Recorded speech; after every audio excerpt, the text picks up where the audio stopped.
Այս շաբաթ նիստեր գումարեցին ազգային ժողովի մշտական հանձնաժողովները, օրենսդիրն ու գործադիրը մշակել են օրենսդրական նախաձեռնություններ, որոնք միտված են բարելավելու երկրի ֆինանսավարկային, տնտեսական, առողջապահական, կրթության, գիտության եւ այլ ոլորտները։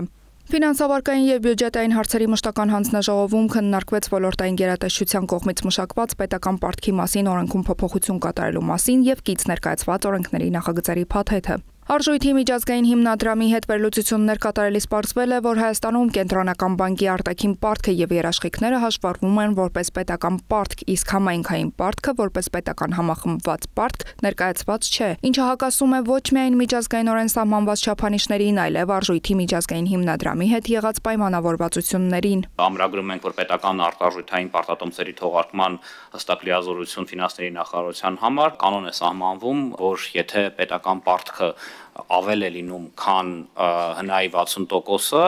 ապա պայմանական պարտավորություն կամ երաշխիք ներգրավելու համար պետության վրա դրվում է մորատորիում, բացառությամբ այն դեպքերի, երբ որ դա արդեն բյուջետային համապատասխան օրենքում ներառված է լինում, այսինքն ամեն անգամ, երբ որ 60%-ը պարտքը ավել է լինում, մենք պետք է գանք ազգային ժողովից թույլտվություն խնդրենք, ինչի է այդպես արվել, ինչի ամբողջական մորատորիում դրված չի, որտեղ հնարավոր են դեպքեր, երբ որ պարտքը 60%-ից ավել է, բայց օրինակ պայմանական պարտավորություն է անհրաժեշտ վերցնել կամ երաշխիք թողարկել, որի համար անհրաժեշտ է արդեն ազգային ժողովին ներգրավել եւ ֆիքսել, որ սա իսկապես երկրի համար կարևոր ծրագիր է։ Հանձնաժողովում քննարկված մեկ այլ նախագծով արդեն առաջարկվում է վավերացնել Հայաստանի Հանրապետության եւ Գերմանիայի Դաշնային Հանրապետության կառավարությունների միջև 2023 թվականի ֆինանսական համագործակցության մասին համաձայնագիրը, համաձայն որի Գերմանիան մեր երկրին որպես տեխնիկական եւ ֆինանսական աջակցություն կտրամադրի ընդհանուր առմամբ 84.6 միլիոն եվրոյի դրամաշնոր ու վարկ, առաջին փուլի համար 0.88 եւ երկրորդի համար 0.89%-ներով։ Հատկացումներով իրականացվելիք ծրագրերը ներկայացրեց էկոնոմիկայի նախարարը։ Մեծ շեշտադրում ենք դնելու կուտակիչ կայանների վրա, եթե կուտակիչ կայան գումարած արևային պանել այս համակարգն է աշխատելու, արդեն այդ կոմպոնենտի վրա ենք մեծ ուշադրություն դարձնելու, շատ կարևոր դերակատարում է այստեղ ստանալու երկրորդ կոմպոնենտը էներգոարդյունավետ ծրագրերի համար ՓՄԶ-ներին տրամադրվող վարկերը, որոնք որ էներգախնայող լուծումներ են փորձելու գտնեն արտադրությունների մեջ։ Գումարը գերատեսչության ղեկավարի խոսքով մասնավոր ընկերություններին հասանելի կդառնա գրավիչ տոկոսադրույքով։ Հանձնաժողովը նախագծերին տվեց դրական եզրակացություն։ Քննարկվեց նաև Կենտրոնական բանկի խորհրդի անդամի թեկնածուի ընտրության հարցը, քաղաքացիական պայմանագիր խմբակցությունն առաջադրել էր Արմեն Քթոյանի թեկնածությունը։ Ելույթում թեկնածուն խոսեց դրամավարկային քաղաքականության օրակարգային խնդիրների, ֆինանսական բանկային համակարգի կայունության մասին, ներկայացնելով առաջացած հարցերի լուծման իր տեսլականը։ Քվեարկությամբ հանձնաժողովը Հայաստանի Հանրապետության Կենտրոնական բանկի խորհրդի անդամի պաշտոնում ազգային ժողովին առաջարկեց Արմեն Քթոյանի թեկնածությունը։ Առողջապահության հարցերի մշտական հանձնաժողովում քննարկվեց մարդու վերարտադրողական առողջության եւ վերարտադրողական իրավունքների մասին օրենքում առաջարկվող փոփոխությունները։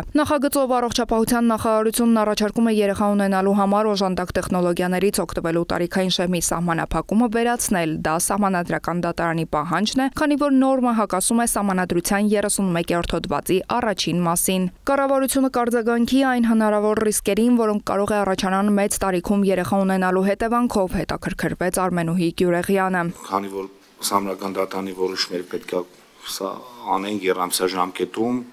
սա մենք կատարում ենք, իհարկե մենք մտածում ենք այնպիսի սահմանափակումների մասին, ոչ տարիքայինի հետ կապված, որպեսզի հաշվի առնենք եւ ապագա ծնողի առողջական վիճակը եւ այլն, որը մոտակայքում մոտ ժամանակներս մենք դա կնախաձեռնենք եւ քննարկենք միասին եւ ինչ-որ փոփոխություն կանենք։ Փոխնախարարը տեղեկացրեց նաեւ, որ նման ծառայություններից օգտվողների տարիքային սահմանափակման վերացման պատճառով բյուջեի վրա հավելյալ ծանրաբեռնվածություն չի առաջանա, իսկ թե ում է վերաբերում տարիքային սահմանափակումը, հետաքրքրվեց Վանիկ Օհանյանը։ Խոսքը վերաբերվում է փոխնակ-մոր տարիքային սահմանափակմանը դիմողի։ Ոչ, այստեղ դիմողի չէ, այստեղ խոսքը վերաբերվում է զույգին, ով որ կարող է դոնոր եւ փոխնակ մորով երեխա ունենալ։ Առաջ մենք սահմանափակում ունեինք, հիմա այդ տարիքային շեմը հանվել է, որտեղ մեր առավելագույն տարիքը 55-ն էր,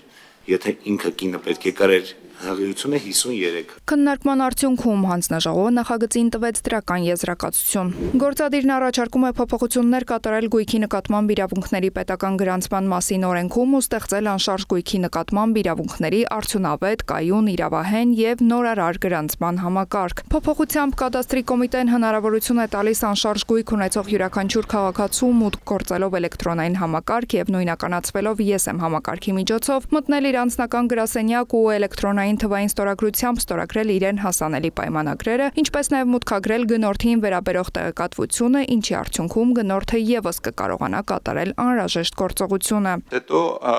այս պայմանագիրը էլեկտրոնային համակարգով մուտք է լինելու կադաստրի կոմիտե տեղեկատվական շտեմարան որպես դիմում եւ գրանցվելու է համապատասխանաբար ինքնաշխատ եղանակով առանց ռեգիստրի մասնակցության, այսինքն էլեկտրոնային համակարգը ինքն է կատարելու իրավունքի պետական գրանցումը եւ գեներացնելու պայմանագիր։ Կադաստրի կոմիտեի ղեկավարի խոսքով այսպիսով կկրճատվեն գործարքների իրականացման համար պահանջվող ծախսերն ու ժամանակը։ Փոփոխությունները կգործարկվեն 1.5 տարի պիլոտային ժամանակահատվածով էլեկտրոնային համակարգերը թեստավորելու համար։ Այս թվային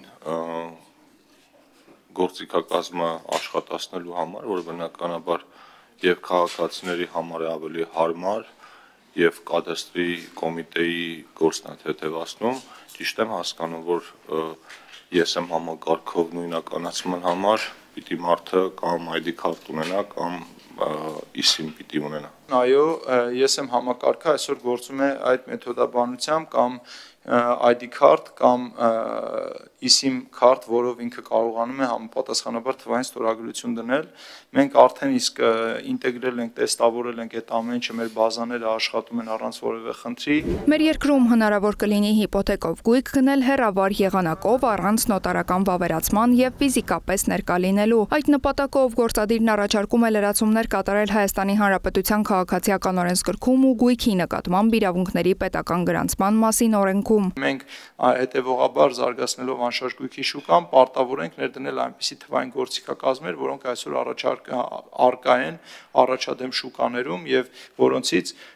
ներդրողները բավականաչափ հաճախ օգտվում են։ Փոփոխությունները վերաբերում են այն եռակողմ պայմանագրերին, որոնց կողմերն են բանկը կամ վարկ տրամադրող կազմակերպությունը, գնորդն ու վաճառողը։ Բանկն արդեն որպես հիփոթեկային վարկ տրամադրող կներկայացնի պայմանագիրը կադաստրի կոմիտե էլեկտրոնային եղանակով։ Միևնույն ժամանակ մենք թողել ենք այդ հնարավորությունը, որ քաղաքացին իր ընտրությամբ կարող է օգտվել պայմանագրի կնքման այս եղանակից կամ համապատասխանաբար նոտարական վավերացման եղանակով։ Սրա վերաբերյալ այս օրենքի հաստատումից հետո կառավարությունը պետք է սահմանի համապատասխան շաբլոն պայմանագրի ձևանմուշ, որը հիմք կդառնա արդեն բանկերի, վարկատուների, վարկառուների, գնորդների եւ վաճառողների միջև պայմանագրի կնքման համար։ Ինչպիսին է նոտարների դիրքորոշումը փոփոխությունների վերաբերյալ, հետաքրքրվեց հանձնաժողովի փոխնախագահը։ Ես հիմա կդժվարանամ բոլորի կարծիքը ասել, որովհետեւ միգուցե լինեն մարդիկ, ովքեր թվային օրակարգի ներդրմամբ, այս գործիքակազմի ներդրմամբ ամբողջությամբ ընդունեն, որ սա մեծ ազդեցություն կարող է ունենալ, եթե լավ գովազդվի եւ այս մեթոդաբանությունը եթե սկսվի կիրառվել արտասահմանից որոշակի